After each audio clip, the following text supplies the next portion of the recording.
Hi, and welcome to the channel. Today's video, I wanted to talk about a hair issue that's actually really common. It's a little complex, kind of walk you through it and essentially fix it in one single step. I am going to give you two options on how to fix it, but essentially one single product and one single step to finally fix this hair issue.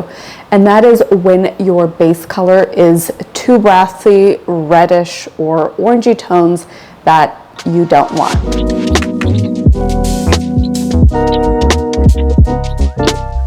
And now, the reason why this is a big issue is because it gets essentially misdiagnosed. And this is typically when you have highlights or balayage or any other lightening treatment along with this warm base color. So if you have a color that's way too warm, you can easily tone that in at least one level darker than your current level. That's the easiest way to tone and essentially cover that warmth. The issue though is when you do have highlights or balayage or any other lightening kind of placement, that essentially confuses the whole process. And the reason for that is if you apply one all over toner, you're essentially covering your highlights, which is probably not what you want to do. Or worse, you are making your highlights either like really green or really ashy, and essentially even making the issue worse by making your highlights overly ashy and your base is still warm. And I see this happen time and time again. And as you may know, I offer virtual consults where you can meet with me for 20 minutes and I can assess your hair and help you determine either which formula or which way to go in order to reach your hair goals. And in doing that now for 4 years, I have a new understanding of what clients are looking for, what their major hair issues are, and this is a huge one. So the difficult part about fixing this issue is actually not which formula to use, which I will share here, but it's the placement. And I think that's where people get stuck and confused, as well as even some hairdressers.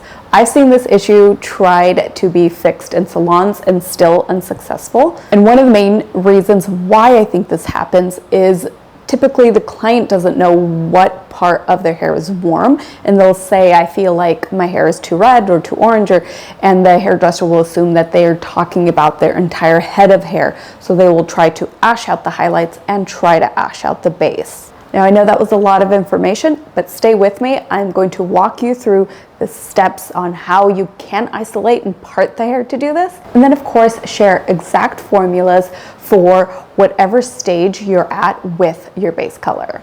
And before we get into that, I wanted to quickly thank Osea for sponsoring a portion of today's video. I've been using Osea products now for a couple of months and I am converted, and I'm now a believer of oiling my whole body as opposed to using creams, body lotions, or any of that. After pregnancy, I got the driest skin, and as an oily skin person my whole life, I didn't know how to deal, and almost 3 years later, I'm still constantly looking for the best, most hydrating products out there. And because I've been one of those people that never had to apply lotion, I don't like the idea of placing something on my largest organ, which is my skin, that is full of either toxic or filler unnecessary ingredients. And that's why I love Osea. They're a super clean mom and daughter founded company, and they're all about using functional and intentional ingredients. You can see how instantly hydrated your skin feels without feeling greasy. And so today I'd like to share their new limited edition holiday sets. It's a great way to get ahead and give the gift of glow. They also have this bestsellers mini collection. So this is a great gift idea for anyone on your list. It's a limited 6-piece set of face and body bestsellers, all wrapped up for the holidays. Get ahead of your holiday shopping. For a limited time, you can get 10% off with my code SylviaHoliday.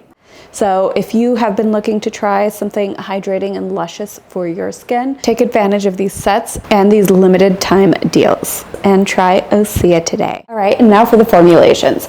So when I said that there was two options where you can fix this issue, I'm going to start with the least complicated, and if this works, great, this is all you need to do. And if this doesn't work, then I suggest going in with the second option. So the first option is to actually just tackle the roots. So I'm talking about 1.5 inches from your roots.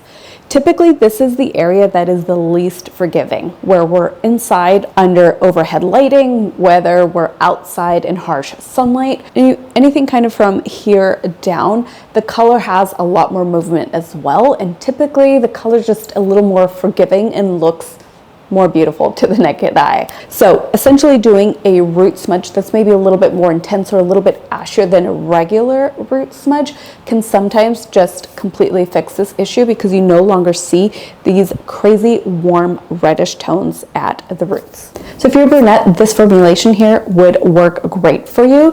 And again, only applied 1 inch from the scalp, and maybe just feathered through if you do have some highlights present. You then want to go under that section and do the exact same thing. Apply from the root to where you meet that highlight. Again, if this is a color correction, or you have a new base color that's just not working for you, this step alone may not fix the entire issue, but it also won't really hurt your current results, and you can still do the second option without this root smudge being an issue or a mistake. If, say, you are like more on the blonde side, either like a wheat sandy blonde, I would use this formulation here. And I do want to note that for these formulas, it has to be a toner that has 0 lift. If you were using like Wella's T11, Wella T18, those type of toners that are mixed with a developer, meaning that they will have lift to the hair, this will only aggravate the problem. By lifting your base color that's already warm, you're only exposing even more reds in your hair. So essentially for this step, you absolutely need something that's deposit color only. Whenever there's red present, you can't remove red unless you completely bleach the hair to essentially a platinum blonde.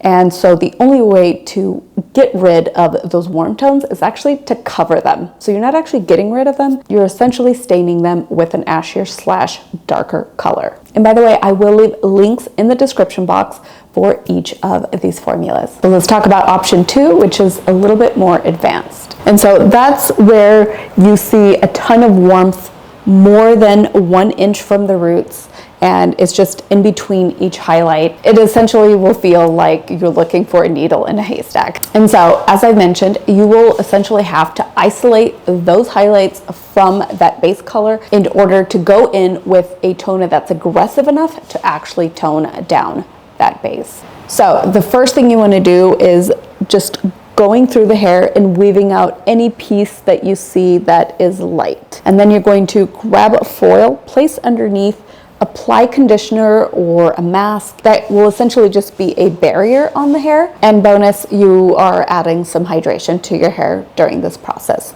You are going to seal up the foil and move that section out of the way, going down through the next section and doing the exact same thing, weaving out those highlights, and again placing a conditioner or a mask over that area. I do want to note to leave the root out. So when you wrap that foil around, you only want to wrap around where the blonde piece is, and you want to expose that root because of course you will want to be placing that toner formulation over that area. Another thing to keep in mind, you don't have to be neat with these foils whatsoever. When you are highlighting, I'm a big proponent to keeping foils as neat and as tediously organized as possible. That's always how you're going to get the most beautiful results, the most even lift. But for this, you're essentially doing the opposite. You're only isolating those blonde pieces, so you can literally just scrunch the foil around. Don't focus on this step too much.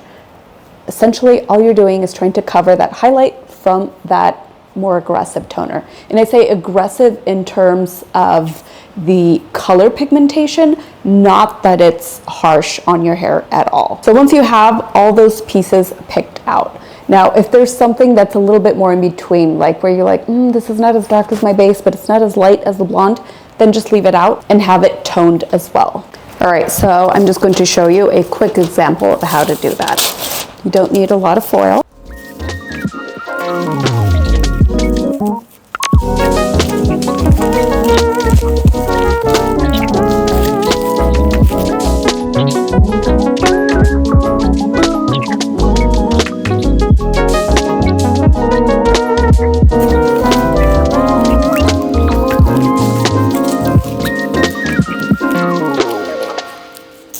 So once you've got all your lightened pieces effectively concealed with those foils, you can go ahead and mix up your formula, and then you are ready to apply. Same formulas apply for this technique. So once again, if you're brunette, you would go in with this formula. If you're blonde, you would go in with this one. If you feel like your color's a little bit more unique, or you don't really fit one of these two categories, it would be impossible for me to go through absolutely every single possible warm tone hair issue, and I feel like it would essentially confuse you more. So by sticking to the most common hair issues, this is where I can better help you in a YouTube video. If you feel like you need more personalized advice, I suggest booking a virtual consult with me, but of course I will always continue to bring you hair information on YouTube where I feel like I can help a majority of you with a very common issue. So once you've got those pieces isolated, you're going to want to do the root first. If you haven't done the first solution that I suggested at the beginning of the video yet, you want to start at the root and painting again just until where you see a little bit of color. If you have a little bit of banding, it's typical that you're like lighter, and then just like that start of that highlight is a little bit warm. Essentially, I would leave maybe just a little bit. If you have that new ashy color and then a slight bit of warmth blending into your blonde, typically it'll be a lot more forgiving because you have a lot more or a lot less red now. And essentially you do want to avoid that color coming way too close to the blonde, because then you just risk having a little bit of green at that root, which also is not necessarily what you want. So once you've painted that top root part, you can go ahead and move that foil around and paint diagonally around that foil, grabbing the next section and again doing the same thing. Making sure to effectively saturate each section to ensure proper coverage and good toning results. In the back, same thing. You can pull up those sections, paint forward, paint back, but you are essentially seeing where that root is. Anything a little below this occipital bone in the back of your head, you can essentially just paint down. And keep in mind, anything essentially below the ear is not as visible. So it's okay if you're not as diligent in these areas, but also because it is very typical to have a lot more shadow back here. A little bit more root shadowing coming a little bit further down than you would have up on your crown area. So you would just let that process for 20 minutes, leave the foils on, jump into the shower, rinse everything off, apply a little bit of shampoo at the roots, massage, and then you're able to remove those foils. Because they do still contain that conditioner or mask that you apply to the hair, there is still that barrier there that even if there is a tad bit of color there, you're not going to be staining your highlights or existing blonde. And then from there, you can either go in with an all-over toner. If you do want to tone your blonde or your highlighted pieces, I have plenty of videos on toning for a blonde result. I feel like once you get to this stage, it's easy. Picking the blonde shade that you want and applying that to hair that's already blonde is a simple process. Much more complicated is trying to essentially color correct a root that is too warm. So I hope this video was easy enough to follow. I hope it was informative for anyone that's been going through this hair issue. I know that years ago I did go through this and I just wanted a solution so bad. I will leave it at that so that I don't overcomplicate this. I wish you beautiful toned roots, and I'd like to thank Osea once again for sponsoring a portion of today's video. Don't forget to click on my link for Osea down below. All right, thank you so much for trusting me with your hair again, and I'll see you in the next one.